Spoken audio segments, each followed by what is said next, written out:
सुनिए, यदि आप भी चाहते हैं कि 2023 की बोर्ड एग्जाम में आपका गणित में एक भी नंबर न कटे तो आपको क्या करना चाहिए, बीज गणित पे कमांड बनाना चाहिए। क्योंकि बीज गणित ऐसा चैप्टर है जिसमें क्या होता है 18 नंबर के प्रश्न पूछे जाते हैं। यानी जो बीज गणित होता है सिर्फ उसी में से क्या होता है 18 का प्रश्न पूछा जाता है। और उनमें से क्या होता है जो हमारा चैप्टर नंबर 4 है द्विघात समीकरण, वो सबसे इंपॉर्टेंट होता है। क्योंकि सबसे ज़्यादा जो प्रश्न आते हैं इसी में से आते हैं। तो इसी चैप्टर में से मैं टॉप ऐसे 5 प्रश्न लेके आया हूँ जो बोर्ड एग्जाम में 100% आने वाले हैं। तो इस वीडियो को अगर लास्ट तक देखते हैं तो ये प्रश्न बिल्कुल आपको बोर्ड एग्जाम में छूटेगा नहीं और आपको पूरा का पूरा नंबर मिलेगा। तो चलिए इस वीडियो को स्टार्ट करते हैं और देखते हैं इन प्रश्नों को कैसे सॉल्व करते हैं। तो देखिए सुनिए, यहाँ पे पहला प्रश्न आपको दिखाई दे रहा है, दूसरा प्रश्न दिखाई दे रहा है। तो ये जो प्रश्न होते हैं एकदम 100% नहीं बोलिए इसको, ये 101% ये प्रश्न आपको बोर्ड एग्जाम में देखने के लिए मिलते हैं। यहाँ पे जितने तरह के ये प्रश्न आते हैं सभी तरह का इसमें मैं प्रश्न करा दूंगा। टॉप 5 प्रश्न कराने वाला बिल्कुल 100% बोर्ड एग्जाम में आएंगे। यहाँ पे अंक बदल सकता है लेकिन तरीका क्या रहेगा वही रहेगा। यहाँ पे देखिए पहला प्रश्न हमको दिया है कि k का मान ज्ञात कीजिए यदि समीकरण 2x² + kx + 3 = 0 के दो मूल वास्तविक और बराबर हो। देखिए मूल वास्तविक और बराबर तभी होता है जब उसका विविधकर जो होता है,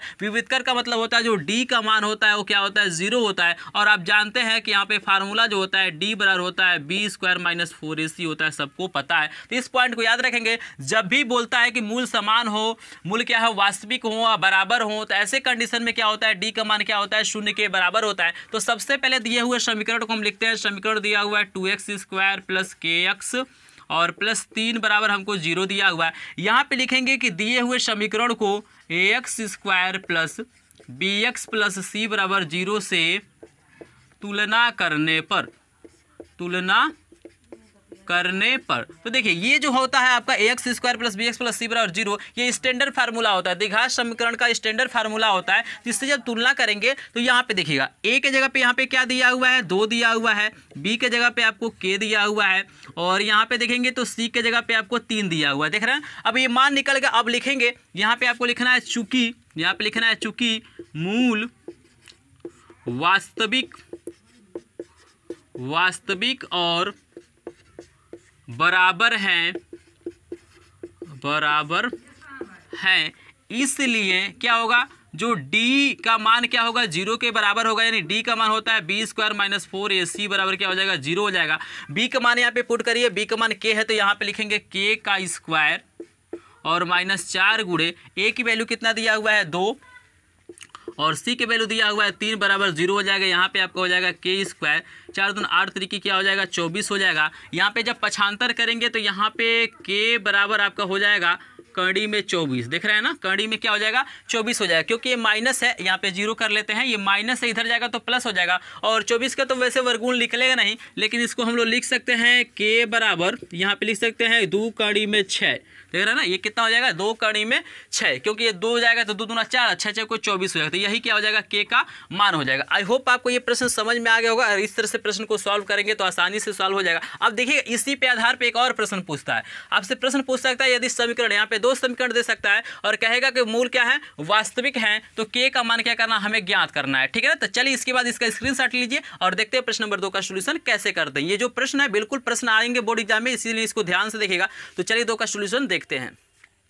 तो यहाँ पे देखिए हमको 2 समीकरण दिया है, दोनों में बोल रहा है कि मान क्या है वास्तविक है। तो यहाँ पे आपको याद रखना है, यहाँ पे लिखेंगे कि x² + kx + 64 बराबर 0 के मूल वास्तविक हैं, के मूल वास्तविक है। इसलिए यहाँ जो विविधकर का मान होगा b² - 4ac का जो वैल्यू होगा क्या होगा 0 के क्या हो जाएगा बराबर हो जाएगा। वास्तविक दे या बराबर दे या समान दे तो यहाँ पे क्या करना है विविधकर का मान 0 कर लेना है। यहाँ से कंपेयर करके आप निकाल लीजिएगा। जैसे देखिए यहाँ पे गुणांक 1 है ना, तो यहाँ पे a की जो वैल्यू हो जाएगा यहाँ पे 1 हो जाएगा, v की वैल्यू यहाँ पे k हो जाएगा और c की वैल्यू यहाँ पे क्या हो जाएगा 64 हो जाएगा। ठीक है ना, अब यहाँ पे क्या करना है वैल्यू को पुट करना है। तो यहाँ पे दिया हुआ है k का स्क्वायर हो जाएगा -4 गुणे a की वैल्यू हमको 1 दिया है, c की वैल्यू 64 है बराबर 0 हो जाएगा और ये हो जाएगा k² माइनस यहाँ पे इसमें गुणा कर लेंगे तो 4 चौको 16 के 6 हासिल 1 आएगा और यहाँ पे देखिए 6 चौको 24 1 कितना हो जाएगा 25 यानी 256 बराबर यहाँ पे 0 हो जाएगा। और आगे इसको सॉल्व करेंगे तो k बराबर आपका हो जाएगा कड़ी में यहाँ पे 256 और 256 का वर्गमूल निकल सकता है। तो यहाँ पे k की जो जो वैल्यू आएगा यहाँ पे प्लस माइनस लिखा जाएगा। प्रश्न नंबर मैंने पहले में प्लस माइनस नहीं लिखा था, तो वहाँ पे आप लोग प्लस माइनस लिख लीजिएगा। जब भी वर्गमूल निकलता है तो यहाँ पे क्या होगा, प्लस माइनस में आंसर आता है। तो वर्गमूल क्या होता है, 16। तो यहाँ पे के का मान क्या हो जाएगा, आपको धनात्मक ही लेना है, तो आप के का मान क्या करेंगे, प्लस 16 ले लेंगे। तो यहाँ पे आंसर हो गया। इसी प्रकार हम क्या करेंगे, दूसरा वाला भी सॉल्व कर लेंगे। जैसे इसको लिख लीजिएगा कि x square minus 8x plus के बराबर 0 का मूल वास्तविक है। मूल क्या लिखेंगे, वास्तविक है। तो वास्तविक है तो क्या हो जाएगा, यहाँ पर भी क्या हो जाएगा, बी स्क्वायर माइनस 4ac का मान क्या हो जाएगा, 0 के बराबर होगा। यहाँ भी आप मान निकाल लीजिएगा। तो ए यहाँ पे मैं लिख देता हूँ, ए का जो वैल्यू आएगा आपका 1 आएगा, वी की वैल्यू यहाँ पे -8 हो जाएगा, सी की वैल्यू यहाँ पे के हो जाएगा। तो आपको क्या करना है, चिन्ह के साथ लिखना है। अगर ये माइनस में तो माइनस में लिखेंगे, प्लस है तो प्लस। यहाँ पे वैल्यू को पुट करिए तो बी की वैल्यू कितना है, -8 है, तो -8 का स्क्वायर -4 गुणे ए की वैल्यू 1 है, सी की वैल्यू के है, बराबर 0 हो जाएगा। 8 × 64 हो जाएगा, ये -4 के हो जाएगा बराबर 0।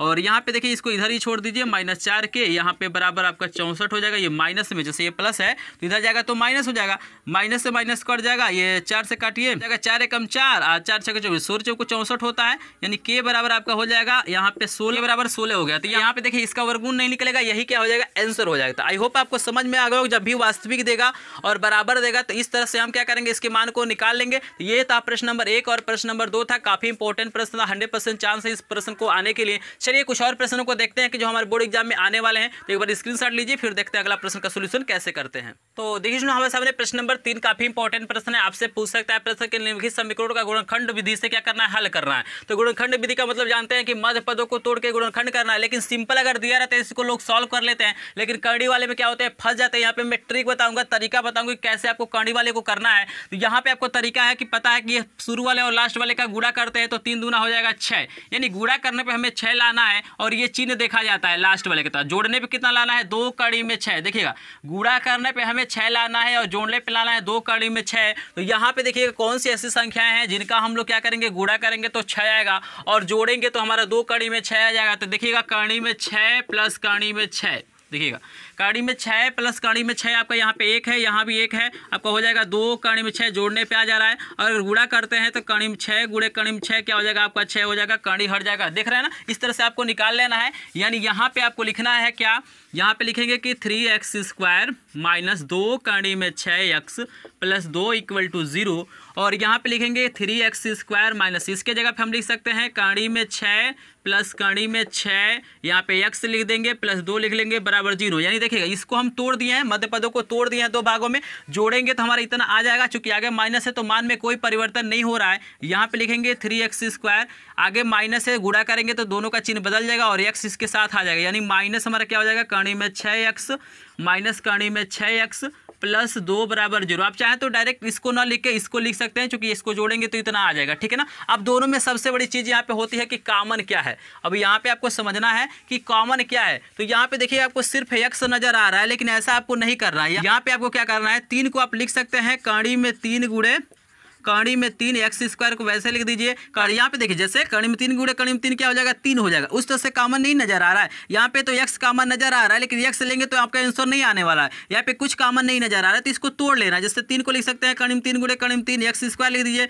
माइनस कड़ी में 6 को लिख सकते हैं, 3 दूना अच्छा होता है ना, तो कड़ी में 3 गुणे कड़ी में 2 और यहाँ पे x हो जाएगा, माइनस इसको भी लिख लीजिए कड़ी में 3 गुणे कड़ी में 2, यहाँ पे x लिख लीजिए, प्लस 2 को लिख सकते हैं कड़ी में 2 गुणे कड़ी में 2 बराबर 0 लिख लीजिए। हमने कुछ नहीं किया, बस इसको तोड़ दिया, इसका गुणा करेंगे तो 3 दूना 6 कड़ी में 6 हो जाएगा। अब यहाँ पे देख सकते हैं यहाँ पे क्या कॉमन निकल रहा है और यहाँ पे क्या कॉमन निकल रहा है, आपको दिखाई दे रहा है। तो देखिएगा आपको तोड़ लेना है, ठीक है ना। यहाँ पे देखिएगा दोनों में क्या है, कड़ी में 3 है। इसके पहले इसमें नहीं दिखाई दे रहा था कि कड़ी में 3 कॉमन है, लेकिन आप देखिएगा इन दोनों में दिखाई दे रहा है ना, कड़ी में 3 कॉमन है। तो यहाँ से कड़ी में 3 कॉमन ले लीजिए और x कॉमन ले लीजिए। तो यहाँ से क्या बचेगा, कड़ी में 3 बच जाएगा, एगो x बच जाएगा और माइनस यहाँ पे बच जाएगा कड़ी में 2, और जो यहाँ पे आया है वही यहाँ पे आना चाहिए। तो माइनस यहाँ पे देखिएगा, इसके पहले हमको कड़ी में 2 इसमें कॉमन दिखाई दे रहा था, नहीं दिखाई दे रहा था, लेकिन जैसे ही तोड़े हैं यहाँ पे क्या हुआ, देखिए कड़ी में 2 यहाँ भी है, कड़ी में 2 यहाँ पे, x नहीं है तो यहाँ पे ले लेंगे कड़ी में 2 कॉमन, हमारे पास बचेगा कड़ी में 3x और माइनस कॉमन लिया जाता है आगे तो अंदर का चिन्ह बदल जाता है, ये माइनस हो जाएगा कड़ी में 2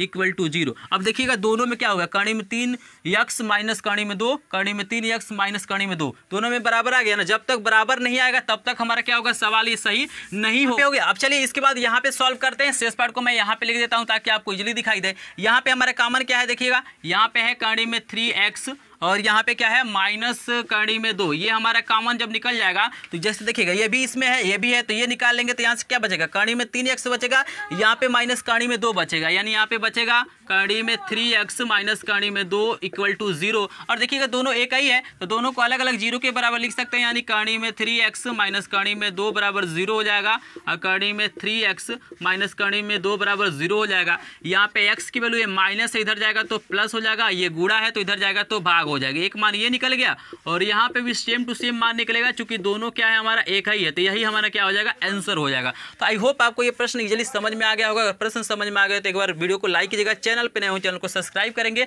क्योंकि मैं एकमात्र चैनल है आपको जो वहाँ पे क्या करेगा बोर्ड एग्जाम की पूरी तैयारी 100% तैयारी मैं कराने वाला हूँ बिल्कुल फ्री में। मैंने नया बैच आज से स्टार्ट कर दिया है, फ्री लाइव क्लासेज वहाँ पे दिया जा रहा है, PDF नोट दिया जा रहा है, मैराथन क्लासेस दिया जा रहा है बिल्कुल फ्री में। इस चैनल पर नए हो चैनल को सब्सक्राइब करेंगे, बेल आइकन पे क्लिक करके ऑल पे सेलेक्ट करेंगे और टेलीग्राम और व्हाट्सएप ग्रुप को ज्वाइन नहीं किया है तो लिंक दिया गया डिस्क्रिप्शन में, वहाँ पे ज्वाइन करिएगा। नए बैच का पूरा जानकारी आपको मिल जाएगा और मेरा जो टारगेट यही है कि आपका क्या हो जाए बोर्ड एग्जाम 2023 में 95% आए और उसी को मद्देनजर रखते हुए तैयारी करा रहा हूँ। तो चलिए प्रश्न नंबर 4 का सोल्यूशन देखते हैं। सबसे पहले इसका स्क्रीनशॉट लीजिए। तो देखिए यहाँ पे प्रश्न नंबर 4 आपको दिखाई दे रहा है, काफी इंपॉर्टेंट प्रश्न है। इस प्रश्न को लगातार पूछा भी गया है और इस बार भी चांस है कि इस तरह के प्रश्न हमारे बोर्ड एग्जाम देखने के लिए मिल सकते हैं। तो आपको याद रखना है कि जब क्या हो दो जगह पी दे, यहाँ भी पी दे यहाँ भी पी दे, तो आपको क्या करना है वहाँ पे क्या करना है, ये जो मूल बराबर है ना, तो मूल बराबर का मतलब ये हमको दिया हुआ है कि एक मूल अल्फा है एक बीटा है, तो दोनों आपस में क्या है बराबर है। तो यहाँ पे हमें क्या करना है b² - 4ac का फार्मूला नहीं लगाना है, आपको यहाँ पे क्या करना है उससे भी करेंगे तब भी आ जाएगा।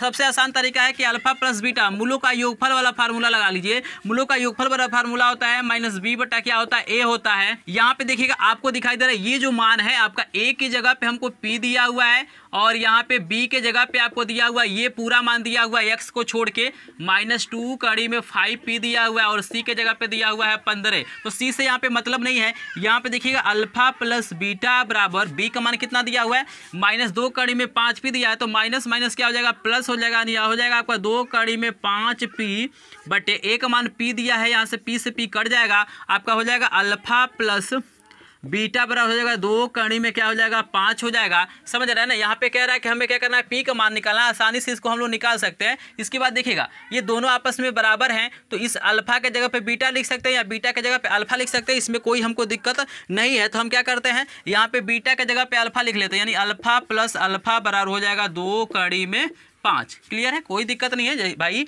ये दोनों आपस में बराबर है तो इस बीटा के जगह पे अल्फा लिख सकते हैं। ये हमारा हो जाएगा 2 अल्फा बराबर 2 कड़ी में हो जाएगा 5, 2 से 2 कट जाएगा, अल्फा बराबर हमारा हो जाएगा कड़ी में 5 का मान हमारा कड़ी में 5 आ गया। लेकिन हमें अल्फा का मान थोड़ी निकालना, हमें क्या करना है p का मान निकालना है। तो ये मूलों का क्या था योगफल के लिए फार्मूला था। यहाँ पे होता है अल्फा इंटू बीटा भी होता है, गुणनफल क्या होता है यहाँ पे होता है c बटे a होता है, आपको याद रखना है c बटे क्या होता है a होता है। तो यहाँ पे अल्फा का मान हमको कितना दिया हुआ देखिएगा, ये दोनों हमारा क्या होगा दोनों आपस में बराबर है, इसको लिख सकते हैं ये हमारा हो जाएगा c बटा हमारा क्या हो जाएगा a। समझ रहे हैं ना कैसे लिखा गया है, जैसे दोनों आपस में बराबर है ना तो इस बीटा के जगह हमने अल्फा लिखा है, अल्फा गुणा अल्फा अल्फा स्क्वायर हो जाएगा। हमारे पास वैल्यू अल्फा का निकला हुआ है तो यहाँ पे लिख देंगे कड़ी में 5 का हो जाएगा होल स्क्वायर और बराबर c का मान कितना दिया हुआ है, c का मान हमारे पास 15 है तो यहाँ पे 15 लिखिए, a का मान कितना है हमारे पास p है तो यहाँ पे p रखिए और ये 5 कड़ी में 5 का स्क्वायर करेंगे तो 5 हो जाएगा बराबर आपका हो जाएगा 15p, फिर ये गुणा करिए तो आपका हो जाएगा 5p, ये कितना हो जाएगा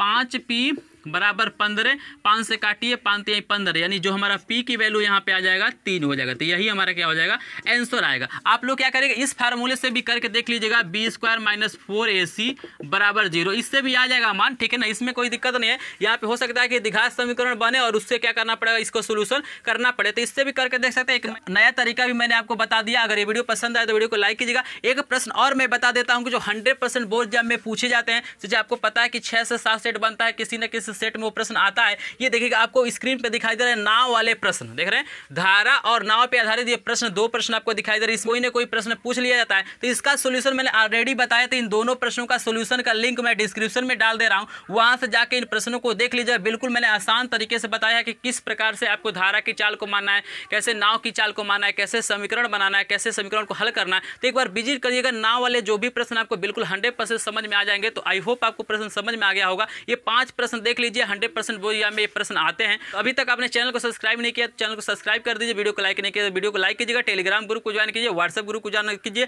और फ्री में आप लाइव क्लासेज का मजा लीजिए। और 2-3 महीने के अंदर ही मैं क्या करूँगा, पूरा का पूरा आपको तैयारी करा दूंगा। तो चलिए मिलते हैं नेक्स्ट वीडियो में, तब तक के लिए आपका धन्यवाद।